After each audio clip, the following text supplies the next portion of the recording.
Insyaallah kita melanjutkan daurah tentang tazkiyatun nufus ya, perbaikan hati. Maka insyaallah bentar lagi kita lanjutkan. Ingat, ini kita belajar bukan sekedar teori tapi betul-betul muhasabah diri untuk bisa langsung kita gunakan dan diaplikasikan dalam hidup kita secara pribadi dan di dalam hidup keluarga kita. Insyaallah bentar lagi kita lanjutkan. Kita berikan waktu kepada guru kita, diperhatikan dengan seksama, terus dicatat yang penting-penting. Insyaallah banyak pentingnya dan dimuhasabai di dalam diri kita semuanya. Kita aturkan kepada Ustadz Setio, falyatafaddal mashkura.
A'udzu billahi minasyaitonir rajim. Bismillahirrahmanirrahim. Alhamdulillahirabbil alamin wassalatu wassalamu ala nabiyyina Muhammadin wa ala alihi wa ashabihi wa sallama tasliman katsira. Hadirin wal hadirat rahimakumullah. Kita lanjutkan pembahasan risalah Tazkiyatun Nafas. Tadi siang ketika kita membahas tentang adab guru, Imam Ghazali mengatakan salah satu adab guru tidak boleh menyibukkan santrinya terhadap ilmu fardu kifayah sebelum mengajarkan ilmu fardu ain. Dan ilmu fardu ain adalah ilmu islahid dhahir wal batin bittaqwa. Ilmu memperbaiki hati dan jasad dengan ketakwaan. Memperbaiki hati dan jasad dengan ketakwaan itu adalah pertemuan kita pertama kemarin. Ada 7. Pertama, membersihkan hati. Kedua, menghiasi hati. Ketiga, meninggalkan yang haram. Keempat, melaksanakan wajib. Kelima, meninggalkan yang makruh dan memperbanyak sunnah. Keenam, meminimalisir perkara yang mubah.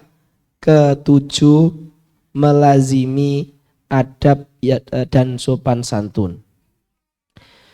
Dan maknanya sebagai seorang ustadz, pengajar, guru, apapun model sekolah yang diajarkan, baik fokusnya ilmu syariah, fokusnya ilmu sains, fokusnya tahfidz atau seterusnya, tapi mengajarkan fardul ain, yaitu memperbaiki batin dan dohir dengan takwa, adalah ilmu yang harus diajarkan di semua lini sekolah, semua tingkatan sekolah. Maka tidak heran seandainya setiap sekolah, setiap madrasah, pondok, muasasah, yayasan, lembaga itu memulai santri dan siswanya dengan pendidikan fardu ain yang 7 macam ini, kita tidak akan khawatir ketika dia menjadi pakar sains, komputer, programmer, pengusaha, fikroh dia, ide yang dia usung selalu akan berlandaskan takwa, takut, iman, Islam, pengabdian kepada Allah, Islam, dan kepada syariat ini, ya, karena landasannya adalah seperti ini. Maka ketika Imam Ghazali mengatakan poin-poin ini itu fardu ain, ya, itu bukan berlebihan, karena ini menjadi asas, menjadi landasan yang harus dijiwai dan dilakukan oleh setiap muslim. 7 poin ini sekarang akan kita bahas satu persatu insya Allah.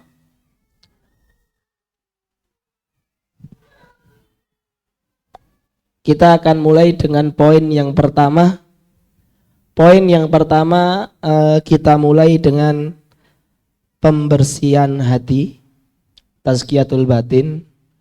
Pembersihan hati ini dimulai dengan pembersihan hati dengan meninggalkan penyakit-penyakit hati yang mana intinya ada 3: riya, hasad, dan sombong. Kemudian selanjutnya adalah menghiasi hati dengan hiasan-hiasan hati yang puncaknya ada 3: taubat, ikhlas, dan tawakal. Saya ulangi sekali lagi, 3 ini bukan hanya 3 ini saja, tapi 3 ini adalah intinya. 3 ini adalah dari situ bercabang sifat-sifat jelek yang banyak, dari 3 itu juga bercabang sifat-sifat baik yang jumlahnya banyak. Hadirin yang dimuliakan Allah, kita mulai dengan penyakit hati. Yang pertama yaitu riya.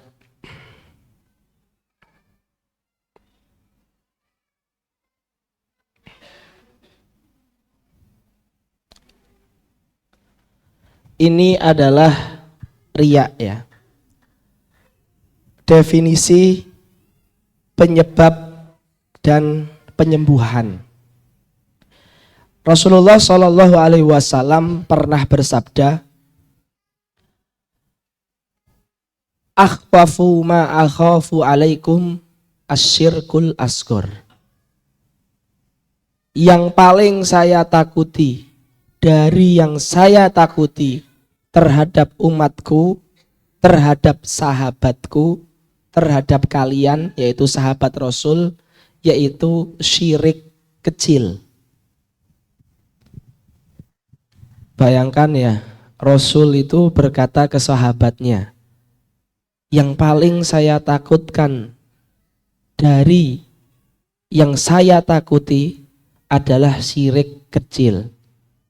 Dan itu sahabat, generasi terbaik, generasi yang paling, yang mengalami turunnya Al-Quran dan Wahyu, generasi yang dijamin masuk surga. Tapi Rasulullah mengatakan, ini saya paling takuti kalau terjadi sama kalian, ya kan? Apa itu? Wa ma huwa ya Rasulullah, kata sahabat, apa itu wahai Rasulullah?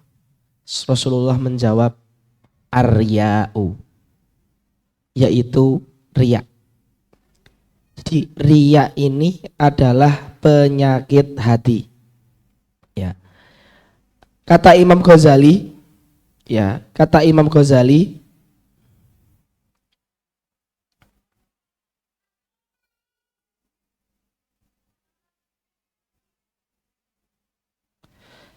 saya bacakan ibarat beliau ya di dalam kitab.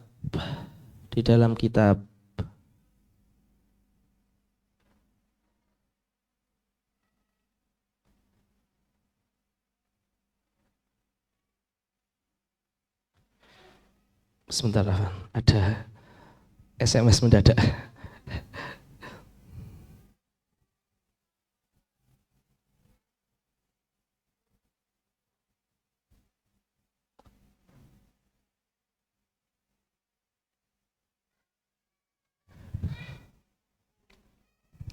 Kata Imam Ghazali, ya. Walakin nuhadziruka al-ana thalathan min khaba'ithil qalbi hiyal ghalibatu ala mutafaqqihatil asri. Fa innaha muhlikatun fi anfusiha wa hiya ummahatun li jumlatil khaba'ithi siwaha. Kata Imam Ghazali, riya, hasad dan takabur ummahatun li jumlatin minal khaba'ithi siwaha, adalah induk dari penyakit-penyakit hati lainnya. Riya, hasad, kemudian sombong, itu adalah induk dari penyakit-penyakit hati lainnya selain yang tiga ini. Dan Imam Ghazali juga mengatakan hiyal ghalibatu ala mutafaqihatil asri. Di zaman saya, di abad ke-6 Hijriah, hasad, riak, sombong, ini adalah penyakit hati yang paling banyak menghinggapi ulama, apalagi orang awam. Jadi ulama saja itu susah untuk sembuh atau tidak dihinggapi sama penyakit tiga ini. Maka di sini menunjukkan bahwasanya kehati-hatian kita, penyembuhan kita dan usaha kita untuk menghilangkan tiga hal ini adalah sesuatu yang sangat fardu ain sekali. Sangat fardu ain sekali. Nah, disinilah ulama ada dua madhab dan golongan. Apakah riya, hasad dan sombong ini merupakan penyakit hati yang sudah ada sejak lahir? Artinya penyakit ini sudah ada sejak diciptakan manusia, ataukah potensi terkenanya penyakit ini yang sudah diciptakan? Bukan penyakitnya sudah ada, tapi potensi untuk terkena itu sudah ada. Lah, Imam Ghazali memiliki pendapat manusia sejak diciptakan sudah memiliki penyakit ini. Sejak diciptakan manusia sudah memiliki penyakit hasad dan sombong. Tetapi manusia disuruh untuk melawannya agar tidak berubah menjadi aksi, tidak berubah menjadi perbuatan. Tapi penyakit itu sudah ada.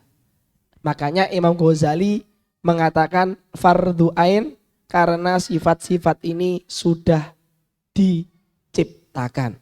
Pendapat yang kedua mengatakan sifat-sifat ini tidak sejak lahir ada, tapi potensi manusia untuk terkena penyakit ini itu sudah ada sejak lahir, tapi bukan penyakitnya, potensinya. Maka menurut pendapat kedua ini, belajar ilmu hati itu wajib bagi yang akhirnya terkena beneran. Tapi zaman sekarang siapa sih yang gak terkena penyakit ini?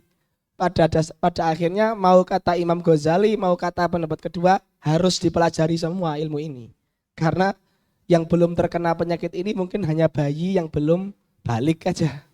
Tapi orang yang udah balik mesti sudah pernah sombong, sudah pernah hasad dan seterusnya. Tapi hal lain yang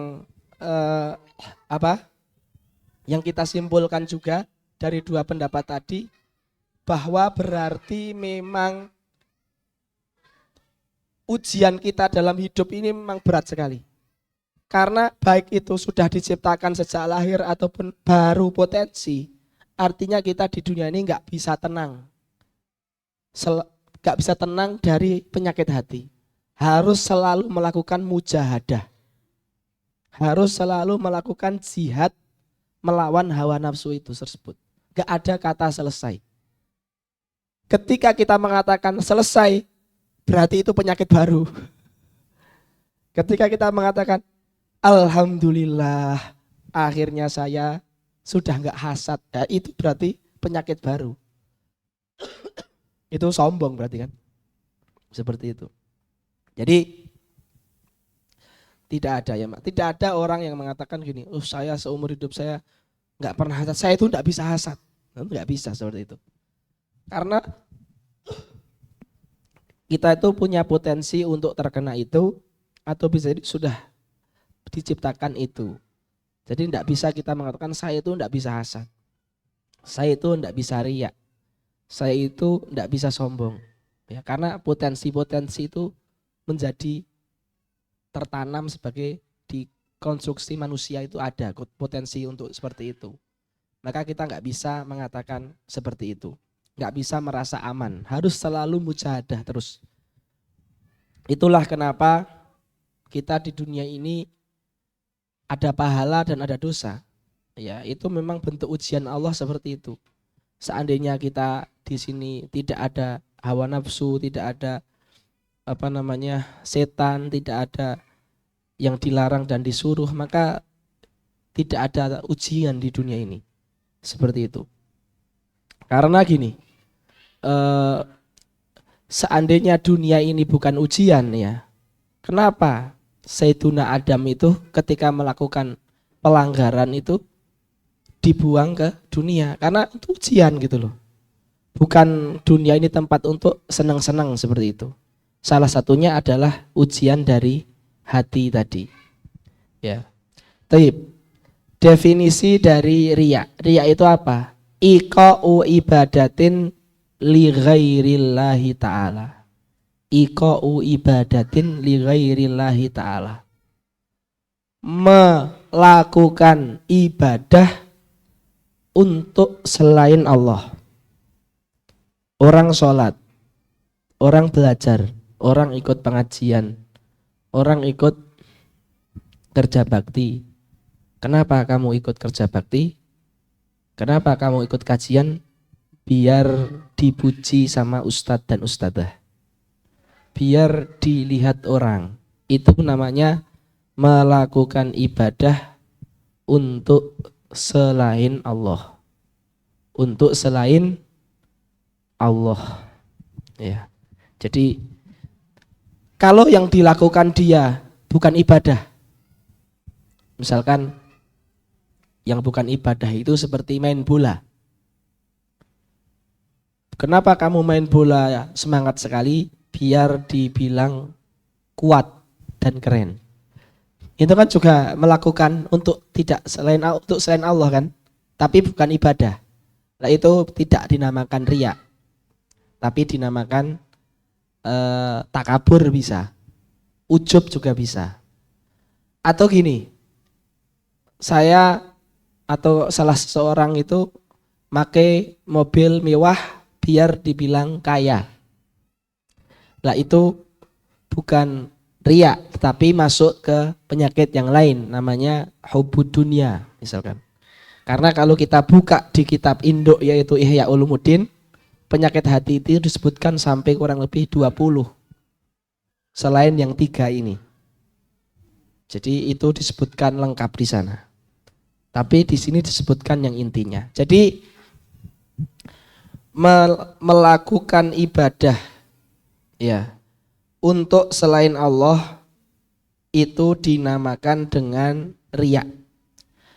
Kenapa kok riya itu ya bisa terjadi? Di sini disebutkan 2 sebab. Sebab yang pertama adalah at-tama bil khalqi. Besarnya rasa tamak di hati kita terhadap manusia. Butuh sama manusia.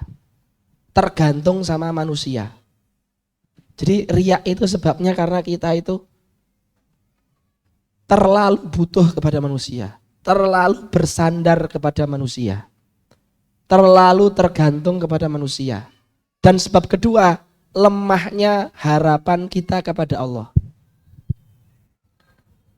Maka salah satu yang harus kita lakukan adalah kita harus sering zikir biar nama Allah itu selalu terngiang-ngiang, sehingga lama-kelamaan walaupun awalnya itu cuma di lisan, lama-kelamaan Allah itu ada di hati kita, sehingga ketika ada apa-apa yang terbesit di hati, yang dimintai tolong di hati ketika ada apa-apa itu adalah Allah. Sehingga kita tidak terjerumus kepada orang yang lemah harapannya kepada Allah. Jadi zikir itu punya faedah yang ke arah situ gitu loh.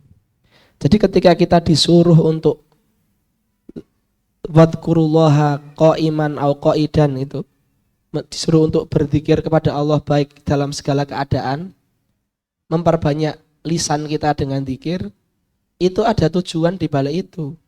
Walaupun awalnya hanya lisan, lama-lama nama Allah akan di hati, lama-lama pengharapan dan takut kita hanya kepada Allah, akhirnya kita nggak terkena riya, akhirnya harapan kita hanya kepada Allah, akhirnya ada rasa takut, akhirnya ada rasa muraqabah, tapi dimulainya dengan zikir. Maka kalau kita ulama suruh zikir sehari sekian ratus, di hadis sekian ratus, terus akhirnya di sekian ribu, zikir yang banyak. Bahkan ketika Rasulullah dimintain saran, ya wahai Rasulullah, syariat ini banyak sekali, berilah saya satu amalan. Apa kira-kira Rasulullah? La yazalu lisanuka ratban bidzikrillah. Yang penting lisanmu itu selalu basah berzikir. Itu tidak hanya ibadah semata, ibadah jasad, yaitu ibadah lisan. Di sana ada proses sampai menjadi khauf, takwa, muraqabah dari zikir. Karena kita ini misalkan ketika awal munculnya HP misalkan, di mana orang ketika itu HP-nya masih jadul semua, awal munculnya Android touch screen. Saya masih ingat ya ketika tahun 2012 di Sudan itu ada yang HP-nya itu touch screen, yang lain itu belum touch screen semua. Itu kayaknya touch screen cepet rusak gitu kan. Karena gimana setiap hari layarnya ditoel-toel terus, itu cepet rusak pasti. Saya mau secanggih apapun touch screen itu nggak mungkin saya akan beli touch screen. HP-nya tetap yang Symbian, QWERTY itu, yang ketik itu.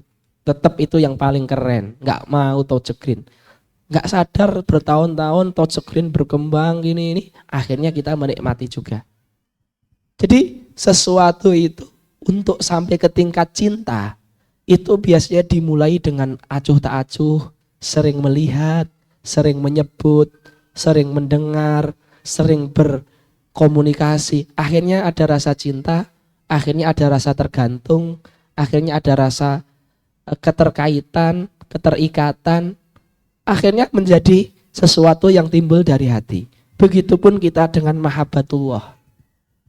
Dimulai dengan zikir, pertama terpaksa, akhirnya selalu zikir, akhirnya selalu ingat Allah, akhirnya hatinya selalu menyebut Allah, akhirnya takut. Dimulainya dengan zikir yang banyak, sholawat yang banyak dan sebagainya. Maka kalau ada orang awam ketika sholawat misalkan kok bisa nangis ketika mengingat Rasulullah, itu berarti dia sholawat tidak cuma 5 kali sehari pas tasyahud akhir, ya, tetapi dia sering menyebut nama Nabi Muhammad walaupun dia nggak bisa bahasa Arab. Ketika dengar cerita Nabi Muhammad sedikit sedih, langsung ketika dengar hadis Nabi Muhammad langsung tergerak untuk mengamalkan karena dia sudah sering menyebut nama Nabi Muhammad. Maka ada istilah ulama yang mengatakan man aktsara min dzikri syai'i ahabbah. Orang yang selalu menyebut suatu hal maka dia akan mencintai hal tersebut. Nah, ini juga riya ini ya. Jadi sebab yang kedua adalah lemahnya pengharapan kita kepada Allah. Ya, karena lemahnya pengharapan kita kepada Allah itu bisa jadi karena lemah zikir, jarang zikir, zikirnya cuma pas sholat pun gak sempurna. Akhirnya hati kita mudah bergantung dengan selain Allah, karena Allah gak pernah dijadikan porsi di dalam hatinya. Akhirnya terkenalah penyakit riya. Jadi penyakit riya sebabnya ada 2, tamak terhadap makhluk Allah, terlalu besar pengharapan kepada manusia, dan lemahnya penyandaran atau harapan terhadap Allah Subhanahu wa ta'ala. Taib. ini adalah riya. Kenapa kok riya itu berbahaya? Ya, karena riya itu ibadah yang dilakukan karena selain Allah, itu pertama tidak ada pahala. Yang kedua dosa. Ya, yang kedua adalah berdosa karena kita beribadah tidak untuk Allah. Ya, seperti itu. Jadi ini berbahaya sekali. Riya ini bahkan Rasulullah sampai mengatakan riya itu sebagai syirik kecil. Ya, syirik kecil. Seperti itu. Sekarang kita akan membahas cara menyembuhkan penyakit riya. Cara menyembuhkan penyakit riya ada dua macam cara. Cara yang pertama adalah cara praktis. Yang kedua adalah cara yang teoritis. Maksudnya cara praktis itu langsung aplikasi agar kita nggak terkena riya ketika ibadah itu gimana. Cara teoritis maksudnya apa yang harus, ilmu yang harus kita miliki sehingga ketika nafsu riya itu muncul kita bisa memeranginya dengan ilmu itu. Jadi lebih kepada memerangi munculnya riya dengan hati dan pikiran. Itu namanya cara teoritis. Kalau cara praktis, apa yang harus saya lakukan pas sholat biar nggak riya. Seperti itu. Yang pertama adalah cara praktis atau disebut dengan amali. Bagaimana caranya? Satrul ibadah an ayunil khalqi. Lakukanlah ibadah sendirian tanpa dilihat orang. Dan biasanya gini, kalau yang wajib-wajib itu jarang ada riyaknya. Karena semua orang itu sholat wajib. Semua orang sholat duhur, sholat asar, sholat maghrib, sholat isya, sholat subuh. Maka sholat jamaah ya tetap di masjid. Ya. Tetapi ibadah-ibadah yang sunnah, baca Quran, ya. Baca Quran itu baiknya kalau bang hati dia itu nggak bisa melawan riya, baca Quran di rumah. Kalau dia bisa melawan riya ya nggak apa-apa. Ini kan obat bagi yang tidak bisa melawan riya. Jadi tidak semua orang kan riya. Ada orang yang dari riya dia nggak ada. Bagi yang ada, cara mengatasinya gimana? Lakukan ibadah itu secara sembunyi-sembunyi. Bagi yang ada. Bagi yang sudah tidak ada, kan itu soal hati ya. Itu ya lakukan di mana aja nggak ada masalah. Ini perhatiannya. Ada orang yang dia tuh sebenarnya bukan riya, tapi dia was-wasah, diganggu oleh setan. Ngapain kamu terawih sampai 1 juz? Paling cuma pamer.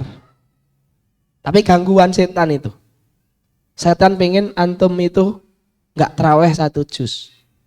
Kalau itu gangguan setan, lakukan saja terawihnya. Jangan dituruti perkataan batin yang seperti itu. Karena kalau di rumah itu malah nggak terawih. Ya. Jadi itu gangguan setan biar nggak terawih. Tetaplah terawih saja 1 juz. Dan yang bilang riya di hati itu bukan antum, tapi itu adalah bisikan setan atau hawa nafsu. Maka kalau riya itu cuma bisikan, bukan hal yang nyata terjadi, jangan didengarkan. Tapi kalau riyaknya memang antum rasakan, memang saya ini traweh biar dipuji sama Pak Kadus. Karena kebetulan anaknya Pak Kadus itu memang idolanya pemuda-pemuda desa. Misal. Lah itu jelas ada riak di diri antum. Tapi kalau nggak ada motivasi orang lain apa-apa, tiba-tiba setan bilang jangan-jangan kamu sholat karena riak. Saya bingung riak ke siapa ya. Tapi kok ada bisikan kayak gitu. Nah, itu berarti bisikan setan. Abaikan saja, tetap sholat di masjid. Seperti itu. Jadi bagi yang ada penyakit riya di hatinya, maka caranya adalah beribadah tidak dilihat siapa-siapa. Itu insya Allah akan mengobati penyakit riya bagi yang ada penyakit riya. Sekarang apa obatnya secara teoritis, secara ilmu, sehingga dengan ilmu ini kita bisa melawan nafsu riya kita. Pertama adalah ketahuilah bahwasanya makhluk itu sama-sama dengan diri kita, mereka sama-sama ciptaan Tuhan, mereka sama-sama lemah. Wong sama-sama lemah, ngapain saya ibadah karena dia? Wong dia sama-sama manusia. Nah, jadi hadirkanlah ini. Mau ngapalin Quran biar dibilang sama teman-temannya hafidh atau hafidhoh. Ngapain saya biar dibilang hafidh-hafidhoh? Wong mereka sama-sama manusia kayak saya. Sama-sama lemah. Maksud kita semuanya sama-sama lemah, ciptaan Allah. Dia bukan Tuhan, ngapain saya? Nah itu. Hadirkanlah makna bahwasanya kita ini sama-sama makhluk, sama-sama lemah. Jangan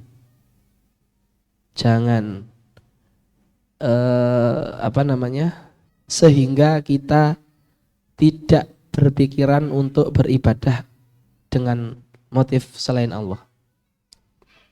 Itu ilmu yang pertama.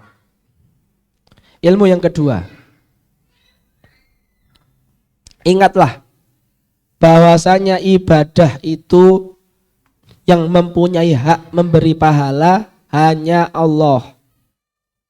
Ngapain saya ngapalin Quran untuk si dia, untuk karena orang tua, toh juga pahala di surga itu yang memberikan Allah. Kalau saya ibadah gara-gara manusia, udah capek-capek ibadah di surga jadi dosa. Di surga, di akhirat jadi dosa.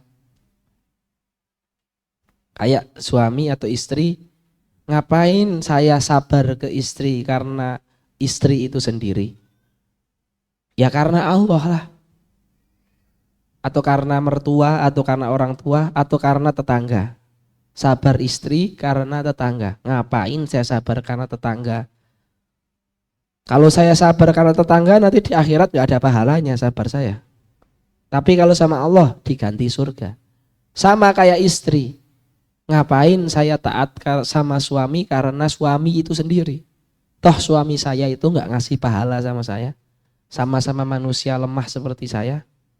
Tapi saya taat kepada suami karena Allah yang memberi pahala. Jadi ibadah itu biar enggak riak selalu kita hadirkan. Kalau saya ibadah karena manusia berarti enggak ada pahalanya. Kalau saya ibadah karena Allah, itulah yang akan menjadi pahala yang selama-lamanya di surga. Terus ilmu yang ketiga, ketahuilah, hadirkanlah di dalam hati kita bahwasanya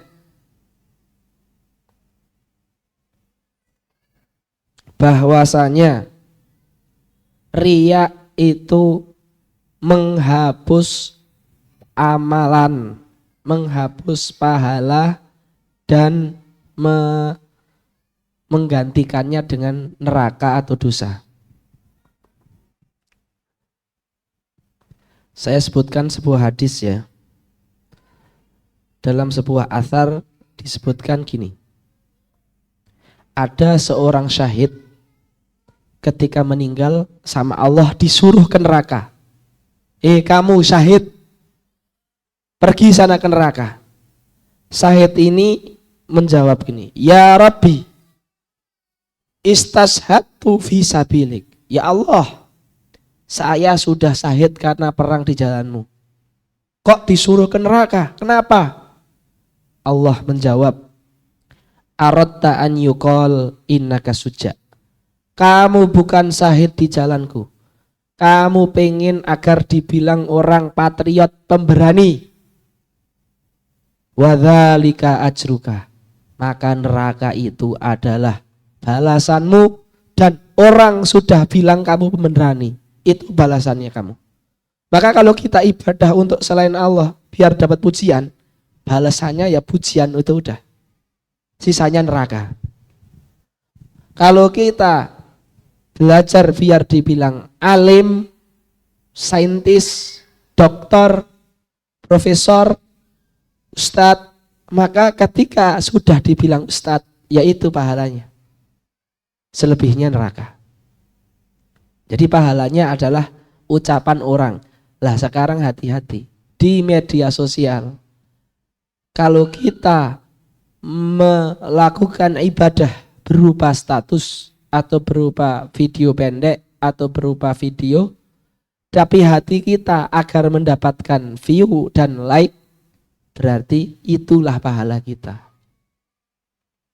Maka ya, bagi kita yang sudah beraktivitas di media sosial, selalu perangi hawa nafsu kita dengan mendatangkan makna-makna tadi. Kalau saya karena like dan view, maka saya akan dapat neraka, akan hilang pahalanya, dan pahala saya cuma like dan view di dunia saja. Perangi hati kita sekuat mungkin. Kalau ada rasa-rasa itu muncul, itu sudah bukan kita lagi, itu bisikan setan. Tetap lakukan share karena itu video yang bermanfaat, gak ada masalah. Tapi yang masalah itu ketika dia pasrah, hatinya mengatakan memang saya untuk like dan view kok, tanpa ada mujahadah di hati. Lah itu bahaya. Sekarang kan udah ada ilmunya. Ya, seperti itu. Jadi kalau kita sudah mujahadah, sudah melawan hati kita, sudah berniat untuk itu, terus ada bisikan, ngapain kamu ngupload pengajian, biar dibilang ini ya ustadz ya, biar dibilang biar jadi viral ya. Padahal kita sudah melawan itu. Tapi bisikan itu muncul, itu bukan dari kita. Ya, tetap lakukan kebaikan, jangan tinggalkan kebaikan karena tidak kesempurnaan rasa yang ada di hati kita. Seperti itu. Maka nanti akan ada istilah wa in kana istighfaruka yahtaju ila istighfar falzamil istighfar. Walaupun istighfar kita itu terkadang butuh untuk diistighfari, tetap istighfar. Contoh ya, kita berbuat dosa, akhirnya kita tobat dan istighfar. Ketika astagfirullah, sebenarnya astagfirullah kita itu butuh di astagfirullahi. Karena astagfirullah kita itu mungkin dalam keadaan lalai, dalam keadaan gak terlalu khusyuk, dalam keadaan main-main. Tetapi walaupun kita meyakini bahwasannya tobat kita, istighfar kita itu tidak sempurna, tapi kalau kita tidak istighfar, itu lebih rusak lagi kita. Jadi walaupun istighfar kita butuh diistighfari, tetap istighfar. Walaupun sholat kita butuh diistighfari, tetap sholat. Walaupun dakwah kita di medsos butuh selalu dimujahadai, tetap dakwah. Yang gak boleh adalah membiarkan riya ini menyerang diri kita tanpa ada perlawanan dari hati kita, tanpa ada hati kecil yang memberontak. Karena perlawanan itu walaupun pertama kali kayaknya kurang kuat, kalau diulang setiap kali ada riya itu akan muncul. Itu lama-lama kita akan menikmati, kok saya sudah gak ada riyaknya sama sekali. Maksudnya itu bukan udah terbiasa untuk melawan gitu loh. Nanti akan muncul rasa ketenangan itu seiring dengan selalu mujahadah itu. Artinya bukan saya kok nggak ada riyaknya sama sekali, bukan. Riyak tetap akan muncul, tapi lebih mudah hilang dengan perlawanan yang ringan karena sudah selalu melakukan perlawanan. Jadi ini kurang lebih tentang riya. Definisi tadi sudah. Sebabnya ada 2, penyembuhannya ada 4 cara. 1 cara praktis, 3 cara teoritis. Sekarang kita masuk ke penyakit yang nomor 2, yaitu adalah hasad. Nah, ini ngeri nih hasad ini ya. Dan ini kita semua memiliki potensi untuk hasad. Apalagi yang satu profesi. Hasad itu hadisnya adalah Rasulullah bersabda, la tahasadu. Jangan kalian wahai umat mukmin saling hasad.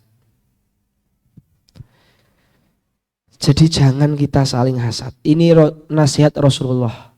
Kenapa Rasulullah tidak hanya mengatakan la tahsudu, kamu jangan hasad, tapi jangan kalian saling hasad.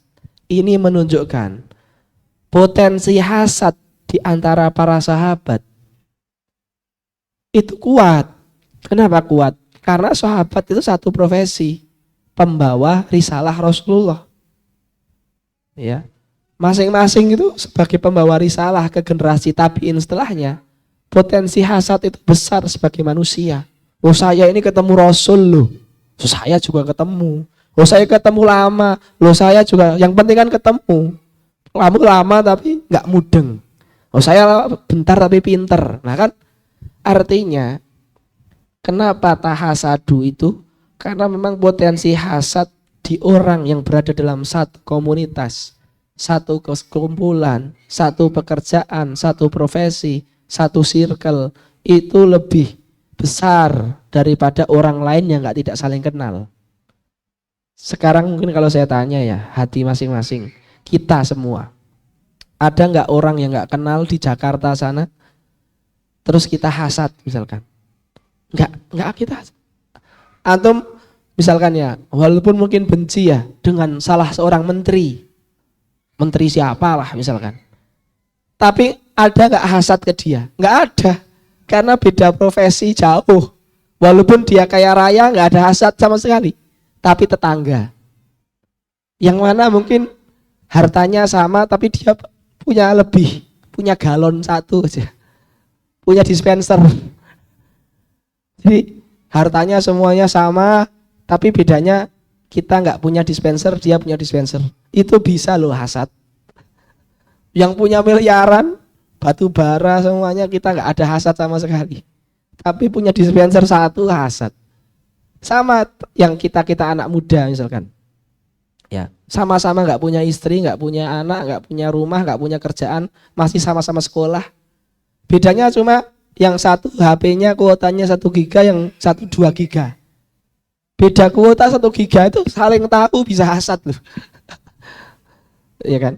Maka hasad itu berbahaya. Maka Rasulullah pun mengatakan, innal hasada ya'kulul hasanati kama ta'kulun narul hatobah. Hasad itu memakan kebaikan kita sebagaimana api memakan kayu. Jadi kalau kita hasad ke seseorang, kebaikan kita dimakan, dihilangkan. Kalau kita nggak punya kebaikan, keburukan teman kita itu diberikan ke kita. Ya, maka kalau kita dihasadin orang, itu keuntungan sama kita kalau kita banyak dosa. Jadi ada orang pendosa ini, terus dihasadin orang, maka dosanya dia diberikan ke yang hasad. Kalau nggak ada kebaikan orang yang hasad, kalau orang yang hasad ada kebaikan, maka dibakar itu kebaikannya, dihilangkan sama Allah. Jadi hasad itu sangat ngeri sekali. Maka hasad itu bukan dosa kecil, hadirin ya. Hasad itu dosa besar. Hasad itu dosa besar, bukan dosa kecil. Taib. Apa penyebab definisi hasad? Definisi hasad itu adalah sukanya kita atas hilangnya kenikmatan yang dimiliki oleh saudara kita, di mana jika kita mampu menghilangkan, kita akan menghilangkannya. Jadi gini, hati kita itu merasa pengen nikmat teman kita itu nggak ada. Bahkan hati kita itu berkata, kalau saya punya kemampuan menghilangkan nikmat itu, akan saya hilangkan. Itu namanya hasad. Keinginan kita hilangnya nikmat saudara kita, jika kita mampu untuk menghilangkan, kita akan hilangkan nikmat tersebut.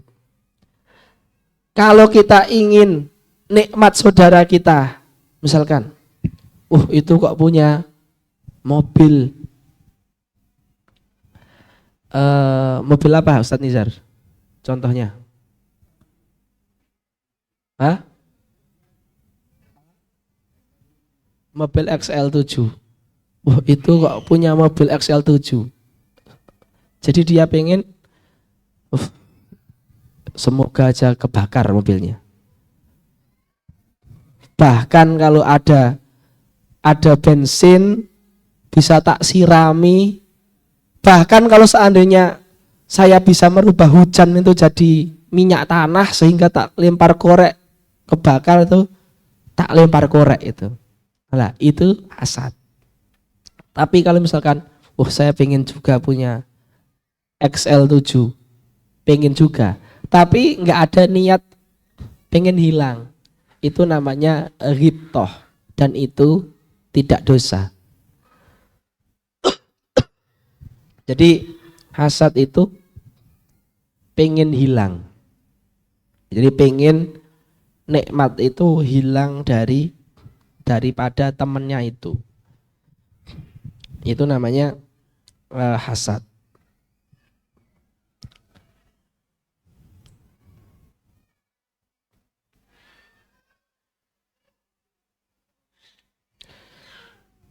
Kenapa kok terjadi hasad? Penyebab hasad itu ada 3. Yang pertama adalah pelit. Pelit. Orang hasad itu biasanya karena dia pelit. Orang pelit itu kan pengennya yang punya itu cuma dia. Apa itu orang pelit? Orang pelit adalah orang yang gak pengen ngasih. Kenapa dia gak pengen ngasih? Karena pengen hanya dia yang punya. Maka kalau ada lain yang punya, moga gak punya. Semoga dia gak punya. Jadi orang hasad itu karena pelit. Ya. Kalau ada orang hasad ilmu, berarti dia itu pelit ilmu. Bisa jadi itu pelit ilmu. Kenapa? Karena dia melihat, kok dia punya ilmu ya. Coba yang punya ilmu dulu itu cuma saya nggak akan ngajarkan ke siapa-siapa. Jadi dia itu nggak bisa juga pada akhirnya. Jadi penyebab hasad itu yang pertama adalah pelit. Maka saya katakan penyakit ini itu punya banyak turunan. Ya. Jadi ketika kita menghilangkan hasad, sebenarnya kita sedang menghilangkan pelit juga. Sebenarnya. Yang kedua adalah sebab hasad adalah permusuhan.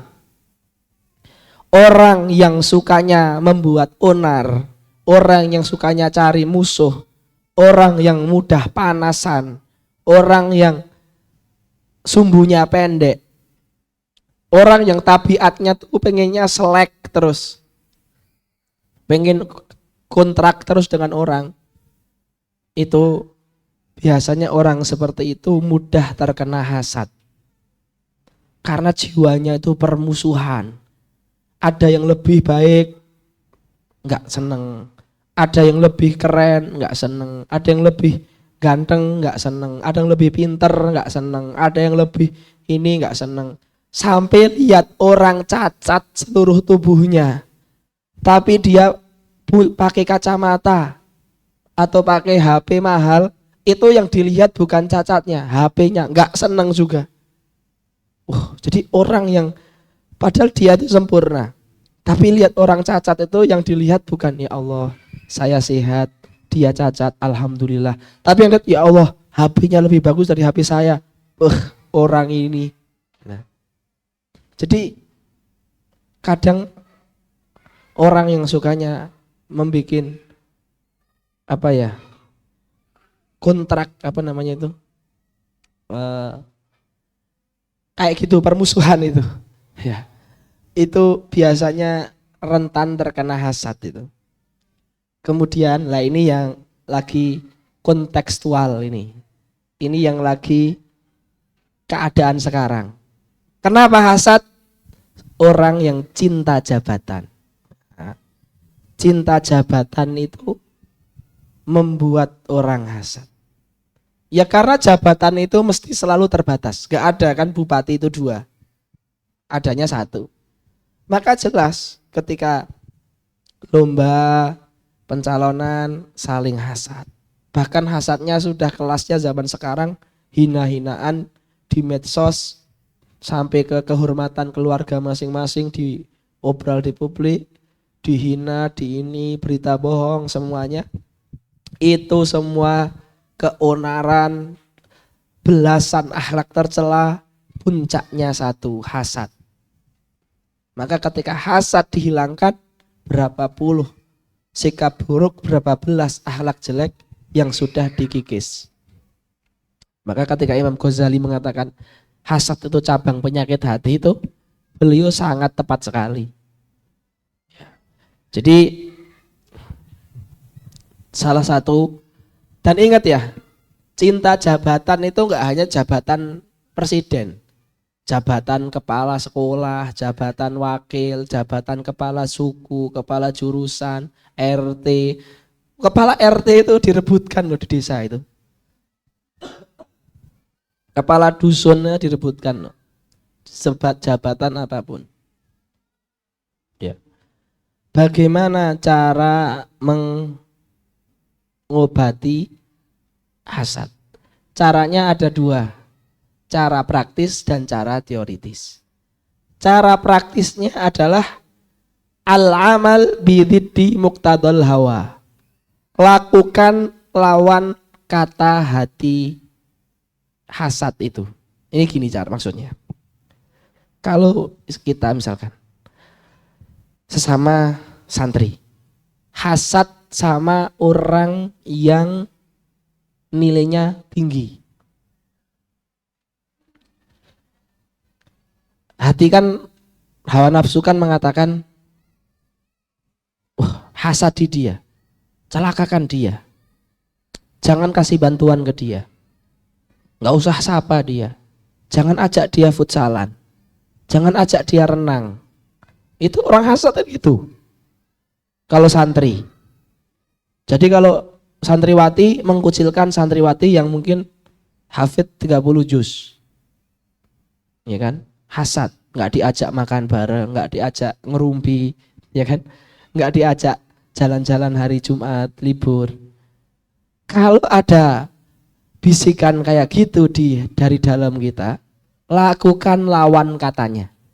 Kalau hati membisiki, jangan ajak renang, ajaklah renang. Berat nggak? Sangat berat sekali. Ada santri saya datang gini, Ustadz, saya itu hasad banget sama dia itu, soalnya dia tuh pinter. Susah loh saya itu untuk senyum, berbuat baik ke dia itu susah. Saya tuh benci kalau dia pinter. Dia jujur. Karena hasadnya udah berat. Anak kasih tips gini. Tips yang pertama, ini paling susah memang. Berbuat baiklah ke dia. Traktir makan bakso. Belikan jus. Kalau sore beli gorengan, belikan untuk dia. Wah, nggak mungkin, Ustaz, nggak mungkin. Beli jus nggak mungkin. Ya udah, ajak dia canda, ngobrol bareng, main. Pas malam-malam, pas belajar di masjid, canda bareng. Wah, susah, Ustaz. Ya udah, ini yang terakhir yang paling mudah. Kalau ini nggak bisa, antum nggak bisa sembuh. Ya betul, nggak bisa sembuh. Doakan dia. Terus setelah doakan, datang ke saya. Berkurang nggak rasa benci antum sama dia? Mesti berkurang. Jadi cara praktis untuk menghilangkan penyakit hasad adalah melakukan lawan dari bisikan hawa nafsu tentang hasad ke teman itu. Bisikannya adalah, wih, celakakanlah dia, biar buku tulisnya kebakar, ujian nilainya jelek, dia pinter itu paling nyontek itu. Kebalikannya apa? Sampuli buku tulis dia, ambil berikan biar nggak hilang.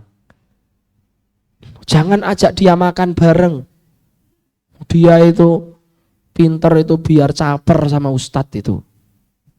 Kasih, lawan katanya jangan ajak makan, kasih makan, belikan jajan. Minimal kalau nggak bisa kebalikannya plek, karena kebalikannya plek itu mesti susah banget.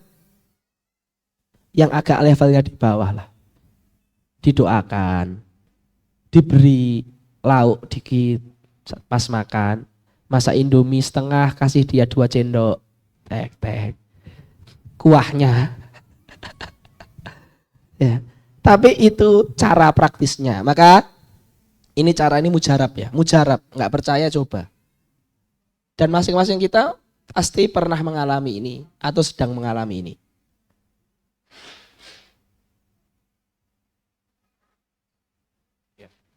Maka cara mengobati hasad adalah dengan ini cara praktisnya. Cara praktis. Artinya nggak butuh ilmu, dengan praktek. Ya. Cara mengobati hasad adalah dengan melakukan lawan dari perbuatan isi hati, hawa nafsu tadi. Tapi sekarang obat teoritisnya apa? Ada 2 ya. Obat ilmunya ada 2. Yang pertama, ketahuilah hadis-hadis yang menceritakan siksaan orang yang hasad. Pahala kita hilang, dosa orang lain dibalikkan kepada kita. Nabi menyuruh kita enggak hasad. Berarti kalau kita hasad, kita melanggar perintah Nabi. Melakukan hasad berarti melakukan dosa besar. Dosa besar itu enggak remen-remen, mengakibatkan neraka. Itu ilmu. Tapi ilmu ini biasanya ini panas-panasan. Kadang ngeh, kadang enggak ngeh. Ya. Ilmu yang kedua, ketahuilah secapek apapun antum hasad, orang yang dihasati itu gak akan berubah apa-apa. Nikmat dia ya akan tetap ada kalau takdir Allah masih mengatakan ada. Maka ada pepatah Arab, ada istilah Imam Ghazali mengatakan gini, al-hasud huwal mu'adzabul ladzi la yurham. Orang hasad adalah orang yang selalu tersiksa dengan siksaan yang pedih. Orang hasad itu adalah orang yang tersiksa tapi nggak ada api. Kenapa? Dia itu pusing dengan nikmat orang. Orang yang dipusingi nikmatnya tetap ada bahkan bertambah. Dia nikmatnya nggak bertambah-tambah tapi hatinya sakit. Jadi orang hasad itu secara logis itu nggak masuk akal itu. Secara waras itu dia telah hilang kewarasannya. Kenapa? Karena dia menyakiti diri sendiri dengan hal yang gak ada faedahnya bahkan secara dunia. Kalau secara akhirat jelas gak ada faedahnya, dosa. Dunia pun gak ada faedahnya. Yang ada adalah tambah sakit hati. Itu hasad. Thayyib.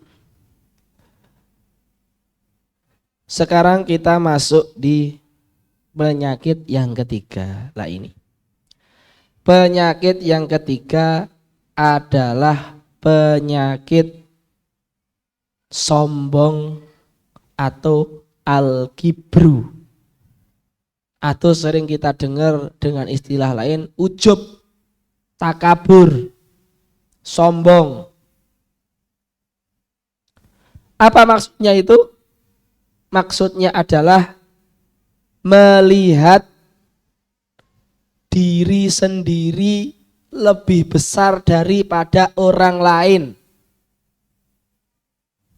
Melihat diri sendiri lebih besar daripada orang lain, lebih pintar daripada orang lain, melihat orang lain lebih kecil daripada kita.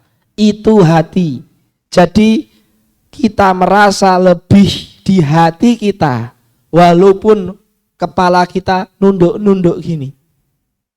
Walaupun lisan kita mengatakan kamu luar biasa, tapi hati kita merasa di depan kita lebih rendah. Itu sudah penyakit hati. Kalau hatinya sudah merendahkan, ditambah matanya merendahkan dengan isyarat, nah itu sudah masuk penyakit maksiat lain, namanya ihtikor. Ihtikor itu hatinya menghina plus mata, tangan, kakinya melakukan aksi. Jadi dosanya dua, dosa hati dan dosa mata kalau pakai mata. Kalau pakai tangan dan dosa tangan. Seperti itu dosa tangan, dosa hati juga. Jadi sombong itu adalah penyakit hati. Merasa dirinya lebih besar, lebih mulia dan mengecilkan orang lain di hati dia. Kalau pakai aktivitas lebih parah lagi. Jadi itu adalah sombong atau ujub atau takabur. Kenapa kok dia itu terjadi? Sebabnya apa? Sebab sombong itu apa? Dua. Sebab pertama adalah bodoh. Bodoh apa? Wong yang sombong itu profesor, doktor, LC, S2, MA, santri, ustadz. Bodoh bahwasanya dirinya itu makhluk bukan Tuhan. Yang boleh sombong cuma Tuhan. Maka dalam hadis qudsi Allah mengatakan al-kibriya'u ridai, sombong itu bajuku. Memang itu hak Tuhan sombong itu, sifat Tuhan memang itu. Manusia tidak boleh. Maka ketika kita sombong, sebenarnya kita bodoh akan hakikat kita. Kita adalah manusia, makhluk bukan kholik. Bodoh akan hakikat. Dan dia bodoh bahwasanya yang pertama kali mensaya-sayakan sehingga diusir dari surga, diusir dari makom tertinggi yaitu kekasih Allah, itu adalah setan yang mengatakan ana khairun minhu, saya lebih baik dari Adam, saya dari api, Adam dari tanah. Jadi setan itu sebab kafirnya, sebab diusir dari surga, sebab dilaknat sampai hari kiamat, sebab ditugaskan untuk menggoda manusia, pekerjaan terjelek itu setan. Sebab seluruh kejelekan terkumpul di dalam setan adalah dia sombong. Melihat orang lain lebih rendah daripadanya. Ana khairun minhu.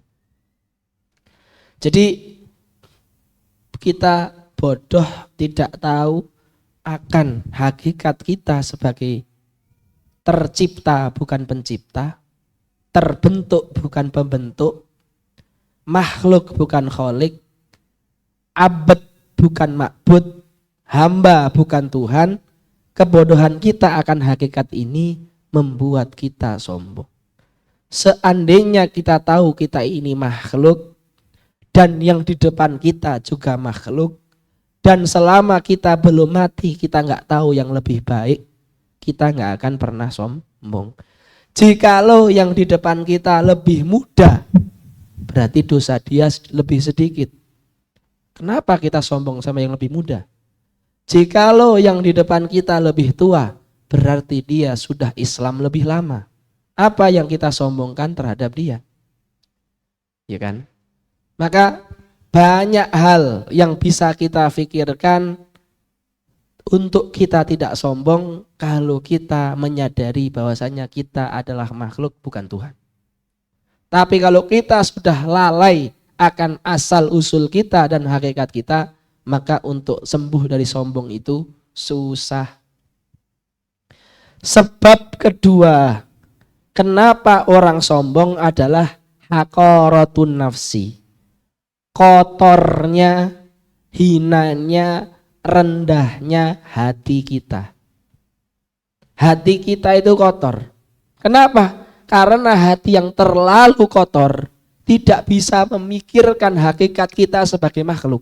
Mungkin kita sekarang bisa tahu saya ini makhluk bukan kholik. Tapi ketika terjadi interaksi dengan sesama manusia, terus kita terbawa oleh marah, emosi, ketika itu kita nggak bisa berpikir. Orang yang hatinya bersih, dia bisa berpikir dalam momen yang genting, sehingga dia tidak sempat untuk sombong. Karena dia bisa berpikir bahwasanya saya manusia, bukan Tuhan, sehingga saya nggak boleh sombong.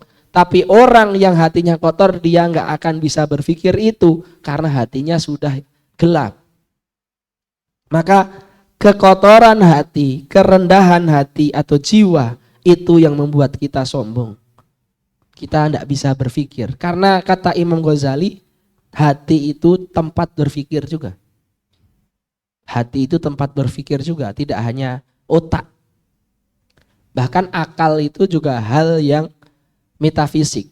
Apakah letaknya di hati atau letaknya di otak, itu enggak terlalu penting kita bahas. Tapi yang jelas hati itu juga bisa berpikir, tetapi hati yang jernih itu yang akan berpikir dengan waras.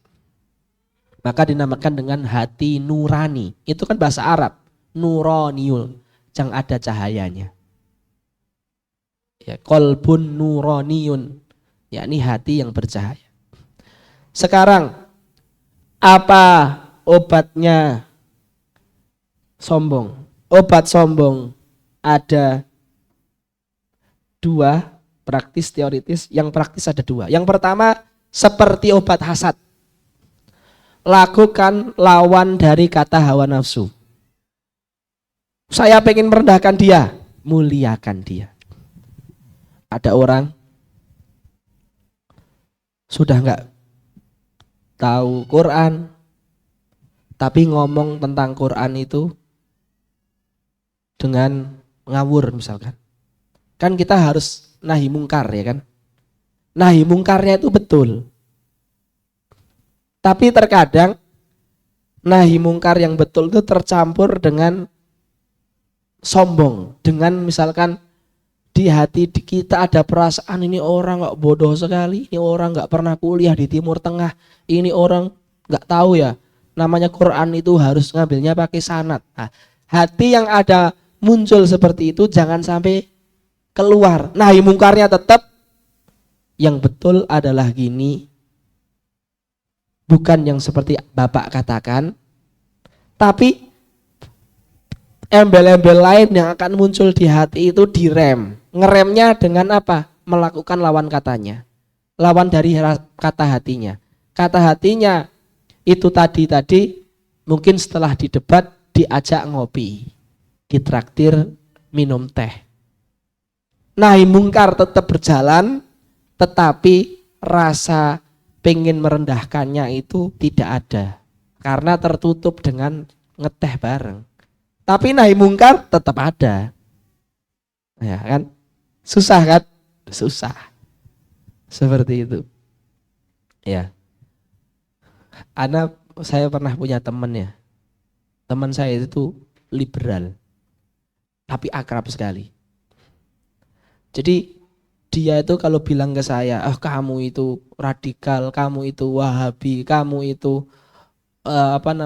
fanatik, kamu itu jumud, itu saya biasa, tidak pernah marah, ya kan. Terus saya bilang ke dia, kamu itu liberal, kamu itu gini, itu juga saya sering chattingan berdua. Tapi suatu saat dia itu men-screenshot chattingan saya di status WA. Ana bilang, bro, kita ini ngopi bareng loh. Wahabi-wahabiaan bareng, liberal-liberalan juga saya sering bilang kamu liberal gitu. Dan saya menghargai kamu loh, kamu bilang saya radikal tuh saya hargai loh. Dan gak pernah saya screenshot, kenapa? Karena kamu teman saya. Akhirnya dia minta maaf, maaf. Ya gini. Ya kenapa? Karena sebenarnya ya ketika kita saling mengingatkannya itu tidak melebihi batas akhirnya kita mempermalukan orang itu tetap bisa berjalan. Jadi antara nahi mungkar dan mungkin ngopi bareng itu tetap bisa berjalan. Tapi kalau sudah masuk ada meremehkan, mempermalukan, kehormatan kita disebarkan atau direndahkan, itu mungkin akan terjadi perkelahian. Tetapi kalau masih dalam lingkup nahi mungkar saja, selanjutnya kita nggak ada sombong, nggak ada ini, itu bisa terjadi, ya, dengan baik seperti itu. Soal nanti dia kembali ke jalan lurus atau tidak, itu kan haknya Allah Subhanahu Wa Taala, seperti itu. Jadi ini obat praktisnya, mengamalkan lawan dari kata hawa nafsu. Terus obat praktis yang kedua, ilzamun nafsi al-hadar wa kasro hawa. Paksa diri kita untuk mengambil langkah preventif. Kadang itu orang tahu, kalau saya berbuat ini, biasanya saya nggak akan selamat dari rasa sombong. Kalau saya pakai baju rapi banget, biasanya saya pasti sombong. Berarti bajunya jangan terlalu rapi. Nah, mengambil langkah preventif yang mana kalau kita menerabas batasan tersebut, kita akan terjerumus dalam kesombongan. Kalau saya make upan terlalu gini, biasanya saya itu menganggap selain saya itu jelek semua. Maka make upannya diturunkan biar gak menjelekkan orang, gak sombong. Kalau saya pakai sorban Palestina yang dibeli langsung di Palestina pas umroh, biasanya saya anggap orang lain itu Zionis semua. Jadi kayak rasanya tuh kayak ini kayak yang terhamas-hamaskan gitu kan. Ya, kayak yang paling hamas saja gitu kan. Seperti itu. Kayak yang paling mujahid saja. Maka jangan pakai sorban yang seperti itu. Pakai peci hitam lebih mulia. Ya, seperti itu. Jadi pasukan berkat ya lebih mulia daripada jadi pasukan Palestina gitu. Apabila kalau pakai sorban itu merasa lebih. Lah, salah satu langkah praktis menghilangkan sombong adalah lakukan langkah paksa hati kita untuk melakukan langkah preventif. Jika saya melakukan ini, saya biasanya sombong. Nah, jangan.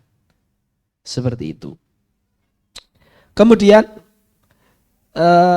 obat teoritis, obat ilmu ada dua. Ketahuilah bahwa sombong itu hanya haknya Allah. Berarti kalau kita sombong, kita mengambil haknya Allah. Kemudian ketahuilah hakikat bahwasanya kita manusia itu lemah, sebagaimana yang sebelumnya, hasad. Jadi itu sombong. Kemudian Nah ini, kita sudah selesai alhamdulillah penyakit hati. Ya, ada riya, hasad, sombong. Itu tiga itu selalu kita jadikan muhasabah sebelum tidur misalkan. Kan itu paling kalau dituliskan cuma satu halaman kan.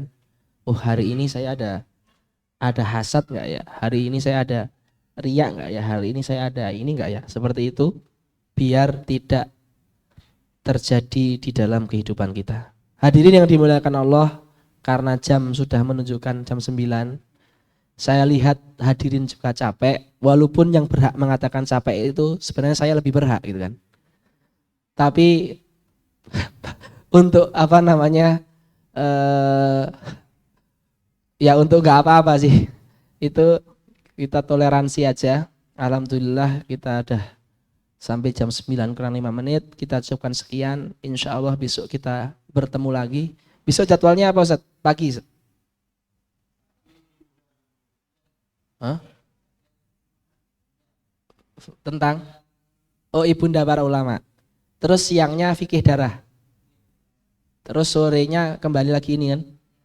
Iya, sorenya kembali lagi ini. Setelah apa itu maghrib? Para ayah. Iya, para ayah. Oke. Hah? Konsep pendidikan anak Imam Ghazali. Iya. Oke. Kita cukupkan sekian dulu. Hari masih panjang. Semoga menjadi ilmu yang bermanfaat. Gimana?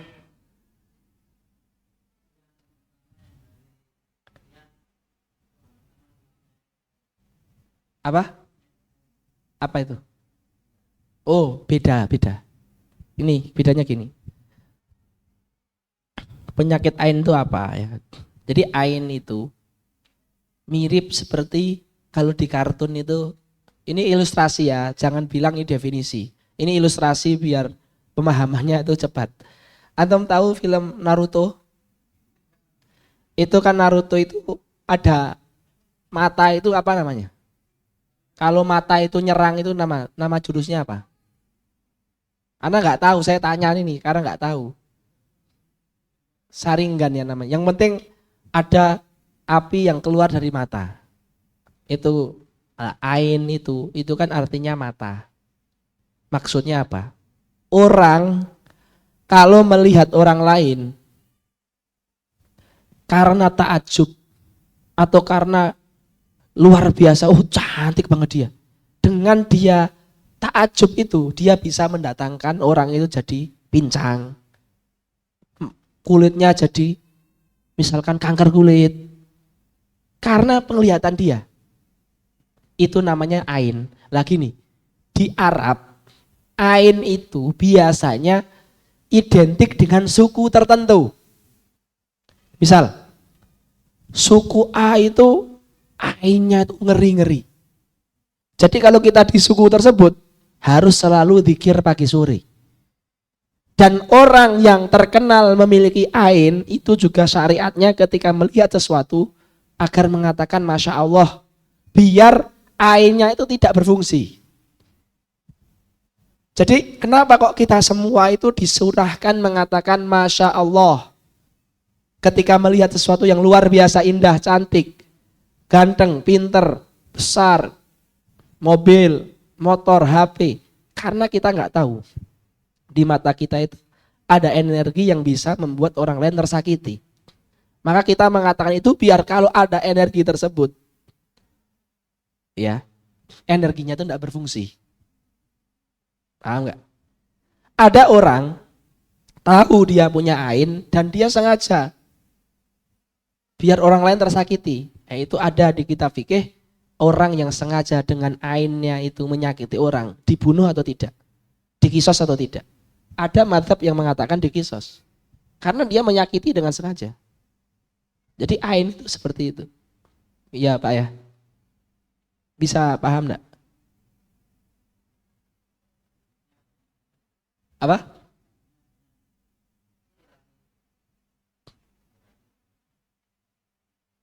Di hati.